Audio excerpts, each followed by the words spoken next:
Tonight, the Premier under pressure to show Victoria the way out as New South Wales reveals major steps easing restrictions for the vaccinated. Melbourne's northern suburbs pleading for more Pfizer to stop Delta. Health authorities blaming illegal family visits for the growing crisis.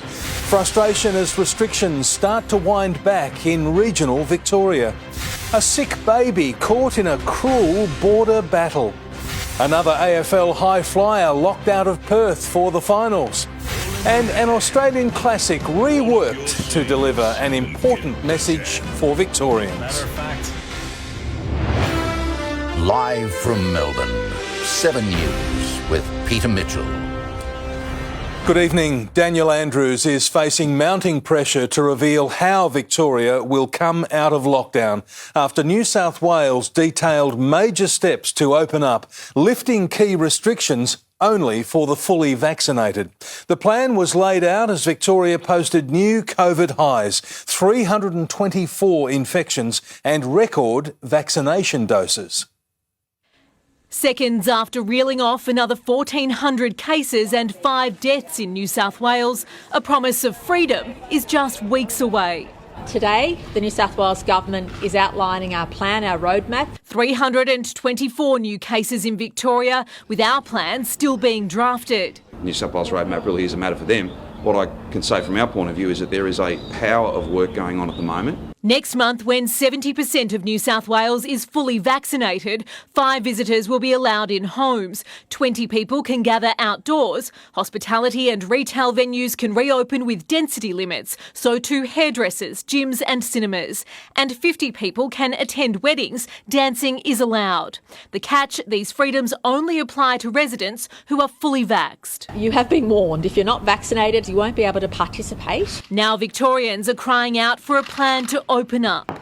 As an industry, we just need some certainty. We need times and dates to work to. The Chamber of Commerce and Industry has put forward its own roadmap to get schools back, hospitality and businesses up and running at 25% as soon as Victoria reaches 80% first dose. That could come as soon as the start of October.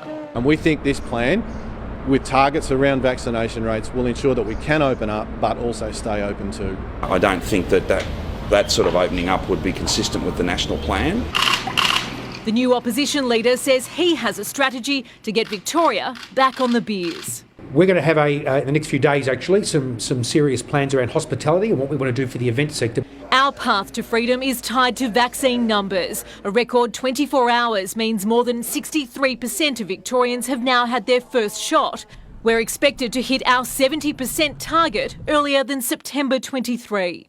By far and away, the biggest barrier to vaccination at the moment is not hesitancy, it's access. Businesses are also asking for a framework of how they'll manage and enforce, allowing only fully vaccinated patrons through their doors. Turning the waitress into the bouncer is not something that we can do overnight. The Andrews government is relying on crucial modelling before revealing the pathway out of Melbourne's 6th lockdown. And it can't come soon enough. Just to give us a little bit of that hope, it would be appreciated, and I'll give Dan a haircut. Jade Vincent, 7 News.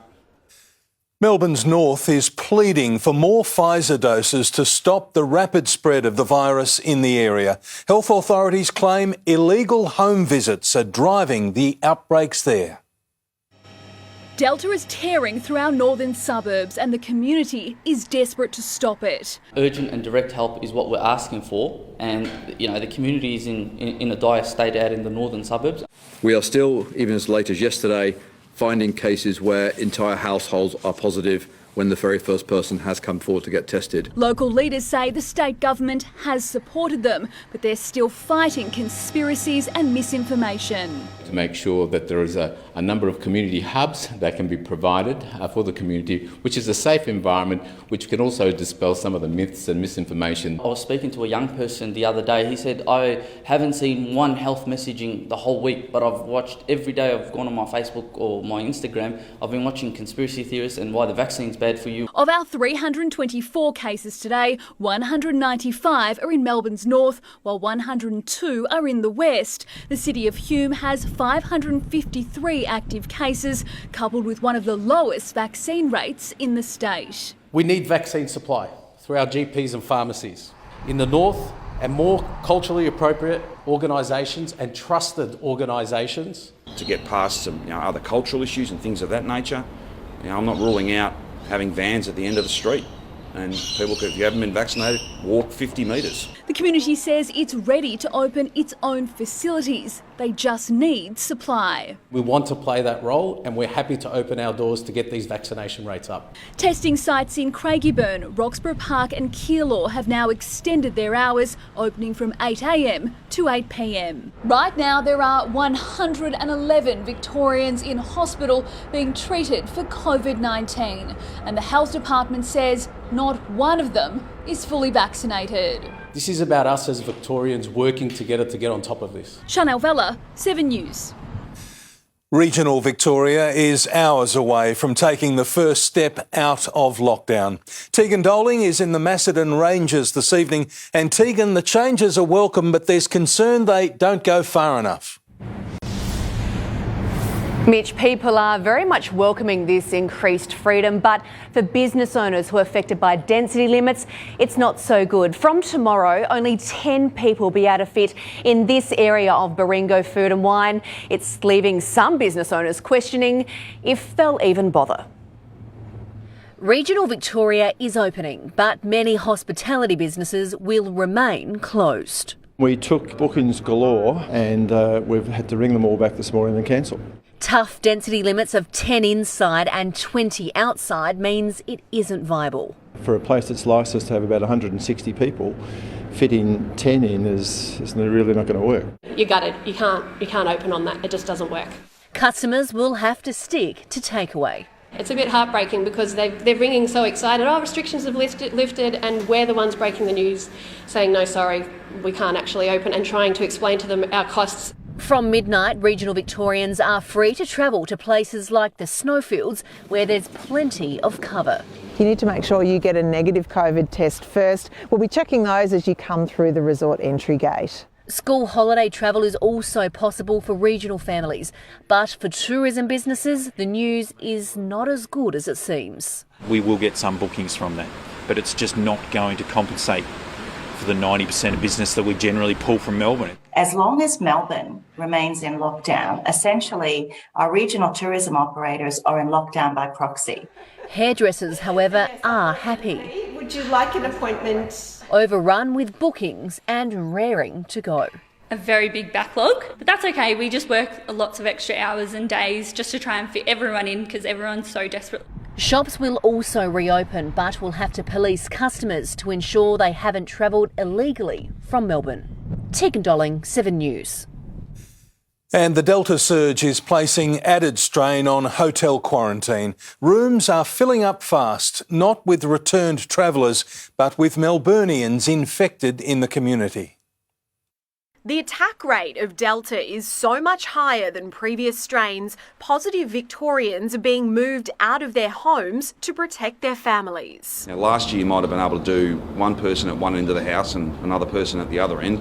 That doesn't work with Delta. The state now has 2 hotels to house positive patients, and they're filling up, with 2,166 active cases recorded today. Because ultimately we won't have enough hotel rooms for thousands and thousands of people. Our hotels don't only cater to Victorians who catch COVID in the community.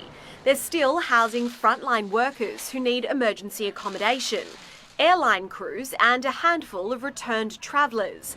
Now they're also welcoming Afghan refugees and our Paralympic athletes. What's particularly concerning is that some of Victoria's most vulnerable families are in the firing line because, again, Daniel Andrews hasn't planned, and they are being left very vulnerable and being exposed to even more cases of coronavirus. This is the alternative to quarantine hotels, a 1,000-bed purpose-built facility here in Mickleham. But it's still a long way off from accepting guests. Construction only began here last month. I've made it very clear a number of times that if I have to make a decision and write to the Prime Minister to inform him that we cannot take any more returning Australians because of capacity issues, then I will. We're not at that point now. Jodie Lee, 7 News. The Prime Minister has been forced to defend his Health Minister after revelations Greg Hunt refused to meet senior Pfizer executives last year. Scott Morrison says the vaccination rollout is back on track, dismissing his critics as heroes of hindsight. Declaring the vaccine rollout is back on track, no longer 2 months behind. Well, we've continued to catch up the ground. Confident the original target that all those who want a jab can get one by October will be met. We'll now be in a position that we will meet that mark next month. Painting a brighter future as he's again forced to defend rollout decisions of the past. There'll be lots of hindsight heroes. Health Minister Greg Hunt under pressure over documents revealing he declined a meeting with Pfizer's global executive team in July last year, at a time when other countries were signing massive vaccine supply deals with the pharmaceutical giant. And you guys are too slow. Look, I take a different view. A view that Pfizer's priority then was servicing other countries. The focus was not on Australia. The focus was on where people were dying in their thousands, tens of thousands, in the Northern Hemisphere. The government's focus on developing AstraZeneca's ability to make and distribute its vaccine here. And that has kept thousands, if not millions, of Australians safe from the virus. Pointing out that while Japan did sign a supply deal with Pfizer in July last year, it only received its first doses in January, just 2 weeks before Australia, which signed in November. Labor pressed the government consistently last year to move more quickly on a deal with Pfizer and says that it didn't has helped fuel the current problems. What these emails show is that this is Scott Morrison's lockdown. Something he wants the Prime Minister to wear.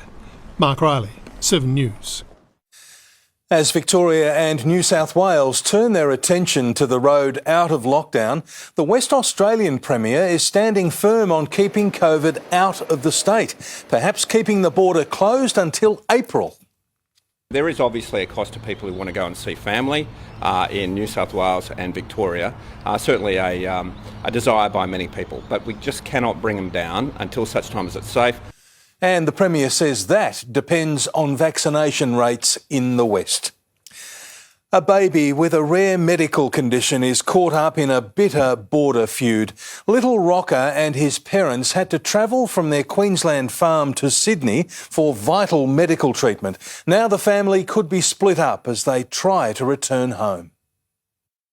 4-month-old Rocker, the latest little victim of Queensland's harsh border lockdown. Rocker suffers from spinal muscular atrophy. The family drove to Sydney Children's Hospital last month so he could receive specialised treatment flown in from America. We had to come to Sydney because it's the only hospital in Australia that offers this treatment. Now they're stuck. Queensland Health advised the family they could return home but would be split up. Mum and Bub isolated in hospital, Dad in hotel quarantine at their own expense. It's not easy in this situation, especially when, there could be ways around it. Queensland Health has so far refused an offer from charity Angel Flight to fly the family to their rural property to quarantine together at home. The Queensland Premier today conceding. Queensland Health knows they need to do better and they will do better.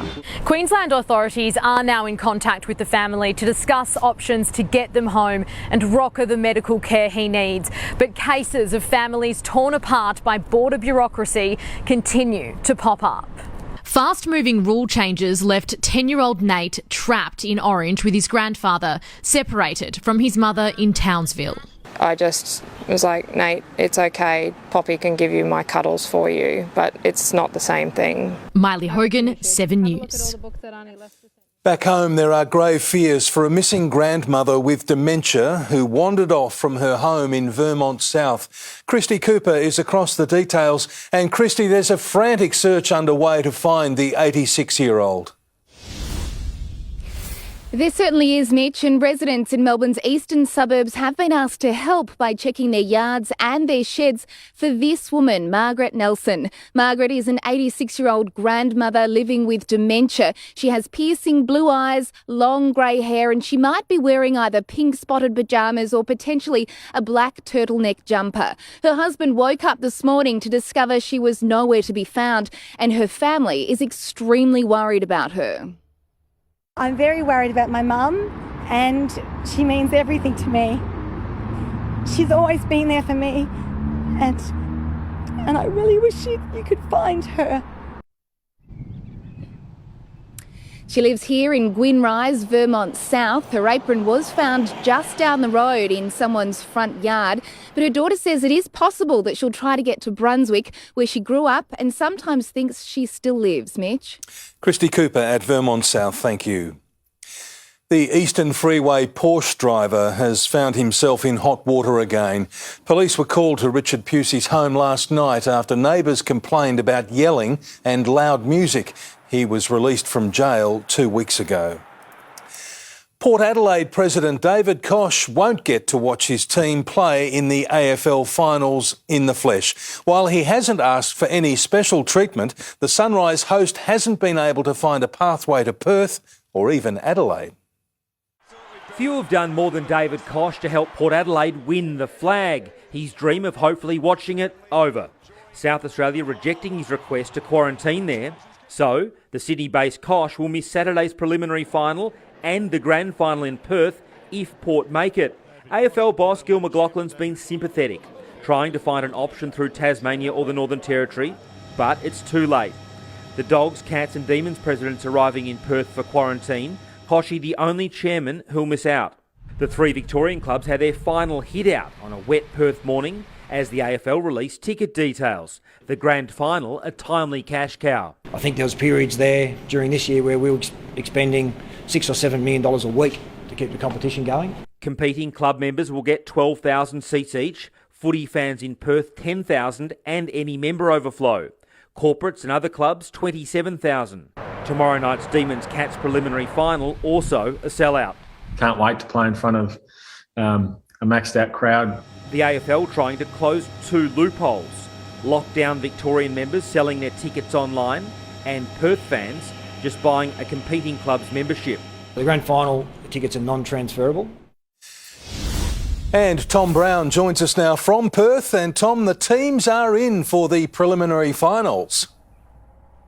Mitch, they are, and Marcus Bontempelli, good news for Bulldogs fans, has been named at this stage. But in a shock, Alex Keith, the Bulldogs' best defender, is out injured with a suspected hamstring issue. The Bulldogs have now rolled the dice on Stephen Martin, who hasn't played since round 11, the ruckman, and Zane Cordy. Tomorrow night, the Demons, the trusted veteran Michael Hibbert is in for the injured Joel Smith. Geelong haven't named Parfitt's replacement as yet in an extended named squad. Bontempelli trained this morning. We were there. I'll explain, Mitch, what's going on with his knee shortly in sport. But so far, good news on the selection front for Marcus Bontempelli tonight.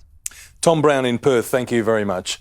The nerves are starting to build even for the most experienced finals campaigners. Tim Watson, all clubs are feeling the weight of expectation. They are, Mitch, some more than most, and with a grand final spot within reach, it's enough to send anyone stir-crazy. My escape's walking laps of a car park, which I'm not sure is doing my mental state much good, but anyway, it's all good. And Mitch will also get the latest on why a trade bombshell fell through today. More on that shortly. OK, thanks very much, Tim. The developers who illegally demolished a popular Melbourne hotel could be behind bars in a matter of days. The details are next. Also, why police won't take any further action against Nadia Bartel. The incredible new test diagnosing Alzheimer's 20 years in advance. And later, meet Salvatore the seal, bringing joy to Melbourne suburbs.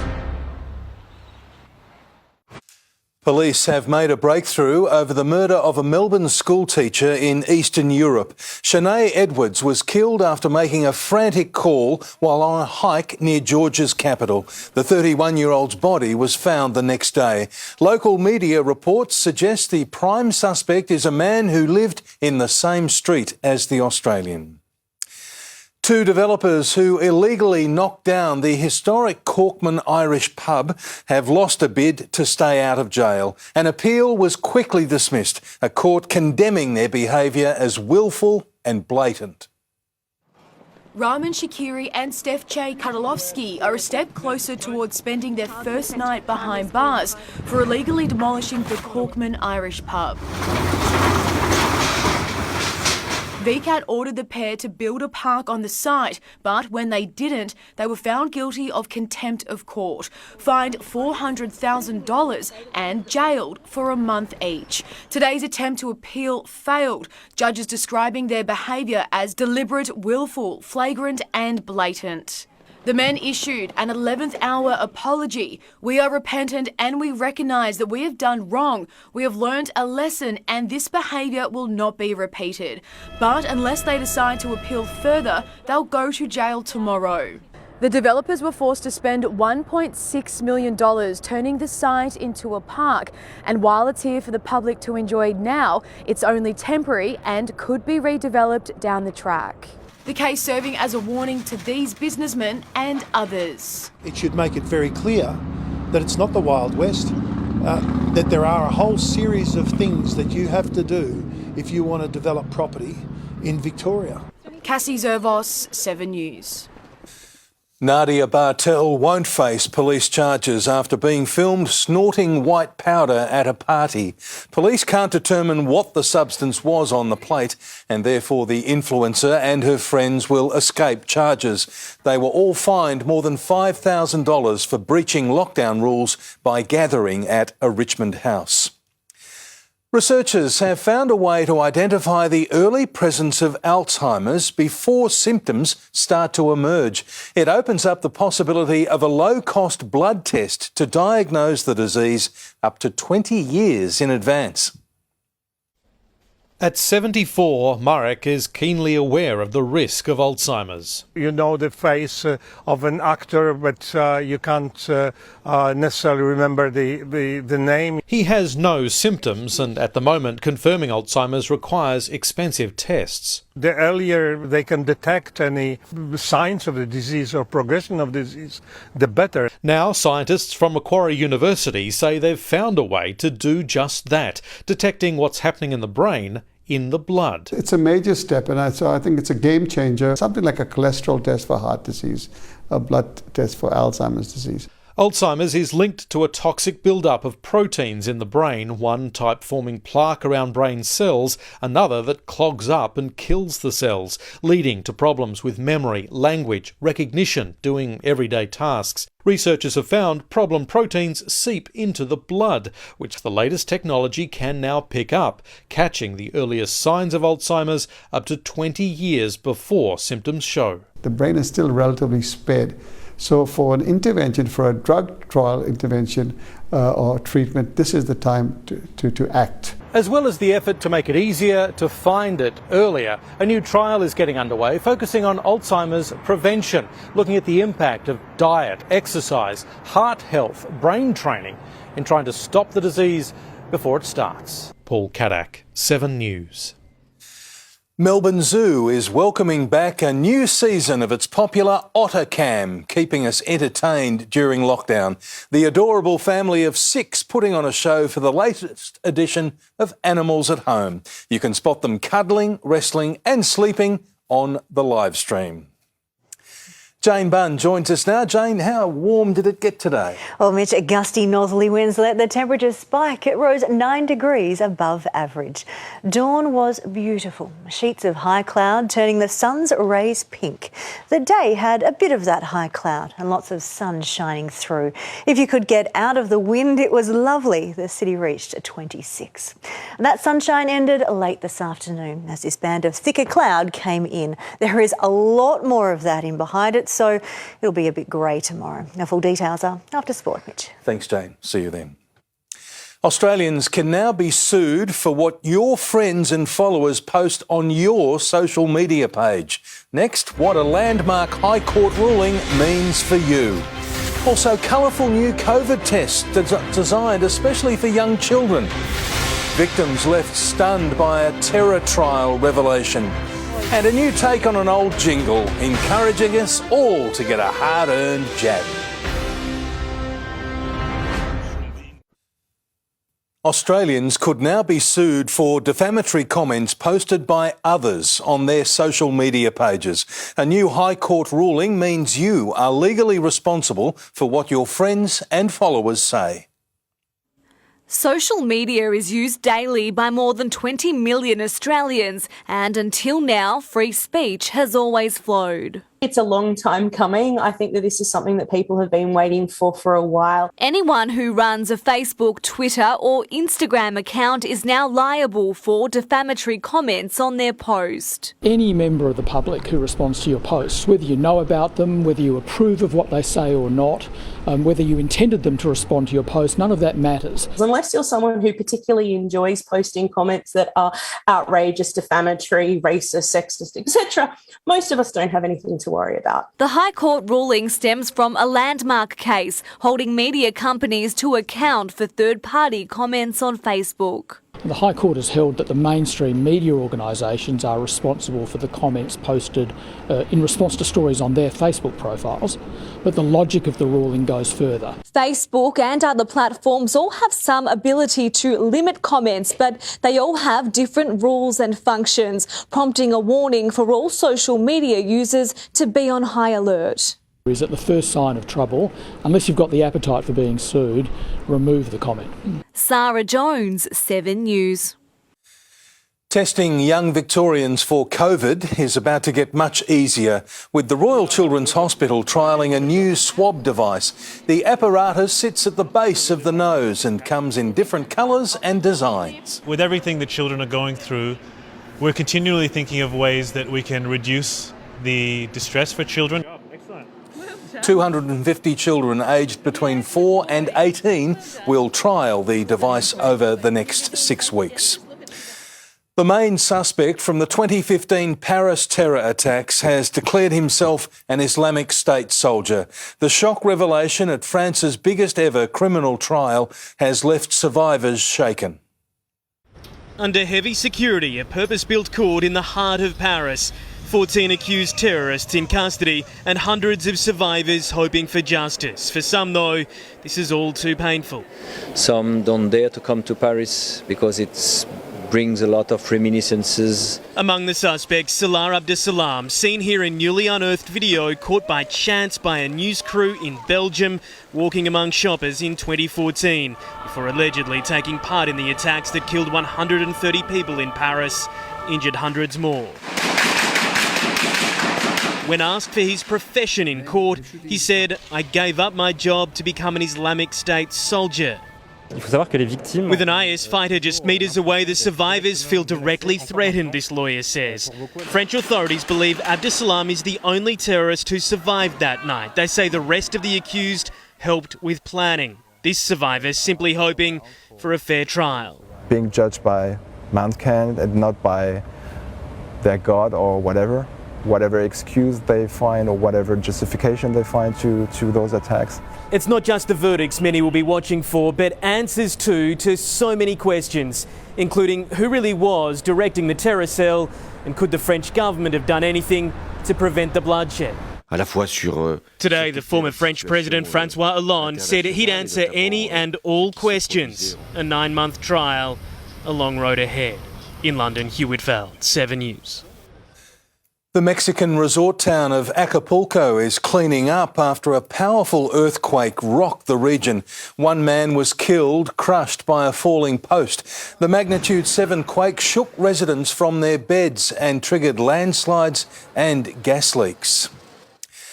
One of Australia's best-known jingles has been given a makeover to help encourage more Victorians to get vaccinated. VB's Hard-Earned Thirst campaign now comes with an important message. Swapping a pot for a shot. You can't get a taking a vow or chasing a cow. VB with a new twist on a 53-year-old classic. A hard-earned thirst needs a big cold beer. And the best cold beer is Vic. A hard-earned thirst comes from being all over town, not from being in lockdown. The revamped campaign, launched today, is calling on Aussies to get vaccinated to help everyone get back to working up a hard-earned thirst. So if you'd like to get back to leading a band or lending a hand, roll up your sleeves and get the jab. It's all stuff that we can't do at the moment, so it's a bit of inspiration to get us to all roll up our sleeves and get the jab. Matter of fact, I've got mine now. This commercial will only air in lockdown parts of Australia. Jacqueline Felgate, 7 News. You can get it reading the news. The popularity of electric cars is on the rise, but Victorian families are facing a number of roadblocks. That's next. Also, a development in the strange disappearance of a mother and son who believed in black magic. How an avocado a day could help women lose weight. And the sociable seal delighting suburban walkers. The bizarre disappearance of a Frankston mother and son in 2019 will most likely remain a mystery. Police believe Felicity Loveday and Adrian Menevue were followers of black magic and went out to sea in a boat to rid themselves of evil spirits. Their bodies have never been found, but detectives are convinced they're dead. The investigation has been handed over to the coroner. Tesla remains Australia's most popular electric car, but competition is ramping up. As more Victorian drivers consider ditching petrol in coming years, we're about to see more brands hit the market. 15,000 electric vehicles will be sold in Australia this year. 10,000 of them will be the Tesla 3. It's got fantastic integration of technology. It's quite high up in terms of safety. And it's great to drive. It's been named the car sales electric vehicle of the year, closely followed by the Hyundai Kona, the Kia Niro, the Mazda MX-30 and the Hyundai Ioniq. EVs are becoming more attractive to families and slightly more affordable.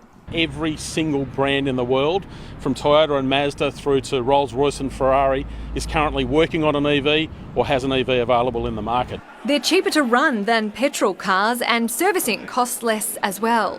Every day you leave your house, you leave with a full charge, effectively a full tank of fuel. You don't have to visit a service station again. There are two main roadblocks for Victorians looking at electric vehicles: the lack of infrastructure like public charging stations and the EV tax, which is 2.5 cents per kilometre driven, the first of its kind in the world.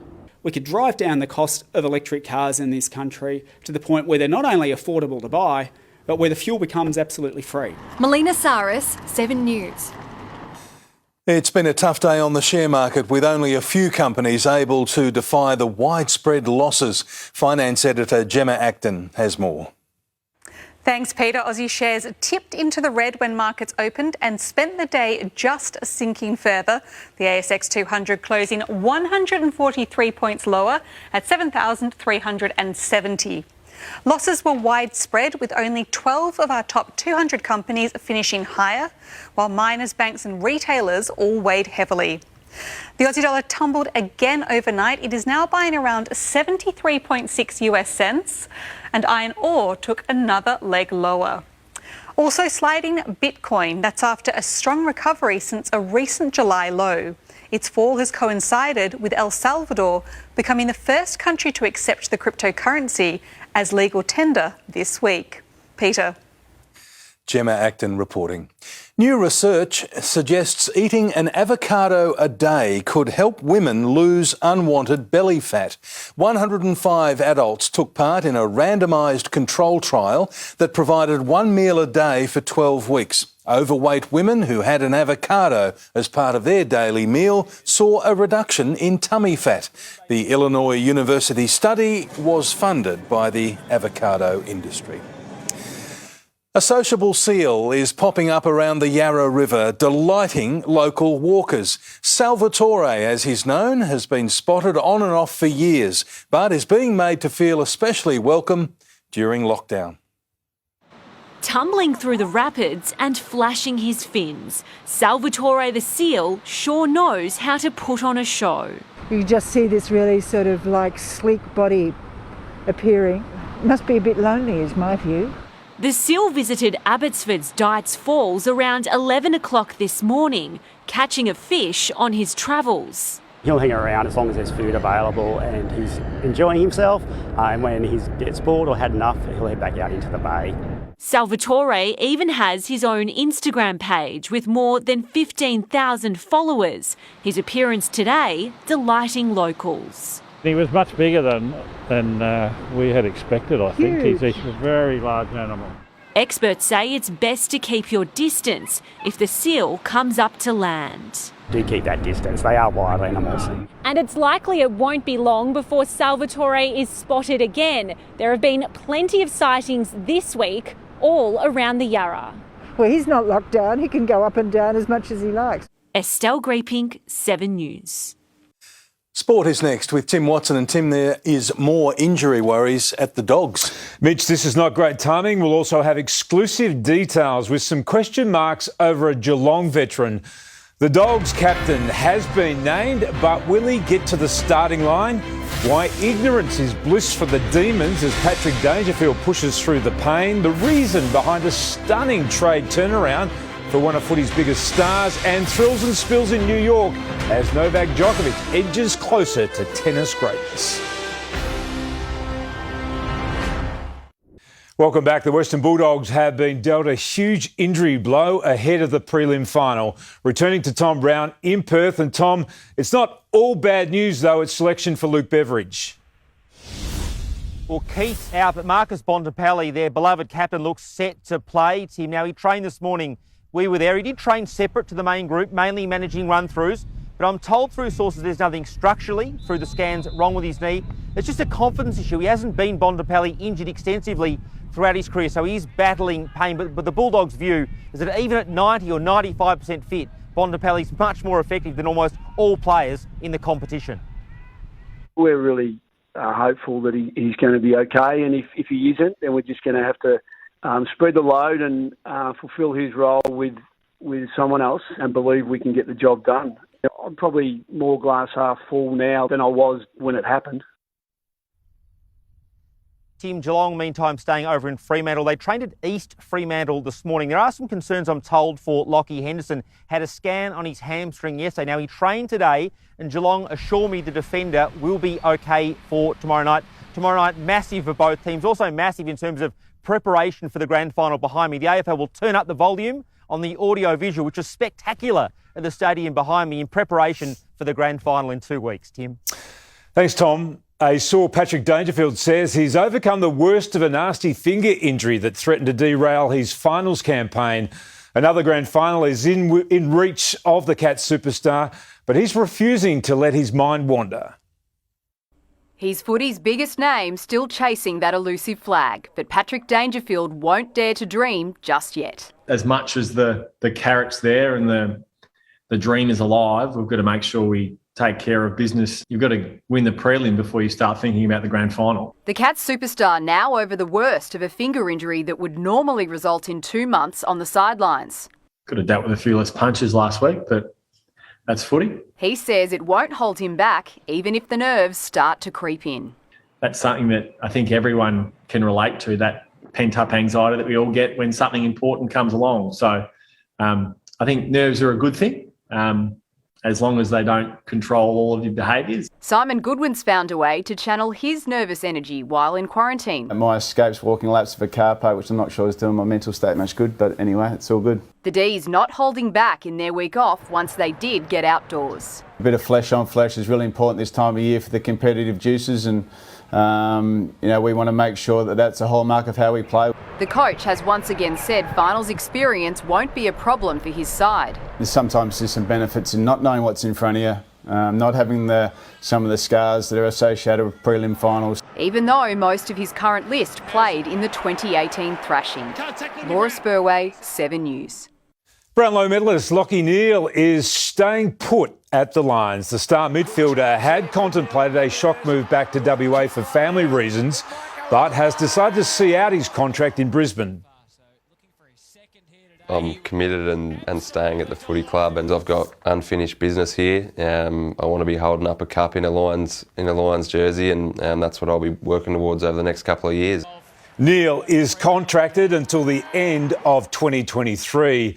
Well, it's not often an opponent concedes defeat the day before a big final, but Craig Bellamy's Manly counterpart, Des Hasler, took the underdog tag to a whole new level ahead of tomorrow night. Maybe Melbourne are impossible to beat. So we'll have to wait and see. Good side. We know what sort of job we've got ahead of us, and but hopefully we'll be up for the challenge. Storm star Cameron Munster will be given every chance to overcome an infected knee. Cricket Australia says it will have no choice but to cancel the first test of the summer against Afghanistan in protest of the Taliban. The hardline regime is set to ban women from playing sport professionally, which would force the ICC to revoke their international status. The Aussies were meant to host the Afghans in Hobart for a one-off test in late November. Novak Djokovic is now just 2 wins away from tennis immortality. The world number one didn't have it all his own way against Italian Matteo Berrettini, but was dominant after dropping the opening set to move through to his 12th US Open semi-final. Djokovic will take on Alexander Zverev, who had his quarter-final delayed when his opponent Lloyd Harris threw a pair of drinks onto the court. British teenager Emma Raducanu is the first ever qualifier to reach the semi-finals in New York after knocking out Olympic champion Belinda Bencic. And Mitch, the front bar, is back tonight live on 7 from 8:30. Geelong champion Barry Stoneham, the special guest. One of a group of many famous Geelong redheads. Yes, indeed, Mitch. Fantastic. Thank you, Tim. Jane is next with the forecast. Jane, how's Friday shaping up? Well, Mitch, say goodbye to the warm sunshine for now. Tomorrow's quite grey and feeling cool. Those details and our weekend weather is next. Hello, tonight on the latest from 7 News, the fresh push to plan Victoria's path out of lockdown, live to New York ahead of the 20th anniversary of 9/11, plus the Australian comedian who lost his mother on one of the planes and came face to face with her killers in Guantanamo Bay. Hope you can join me for the latest first edition, 8 p.m. on 7plus, and the latest from 7 News right after the front bar on 7.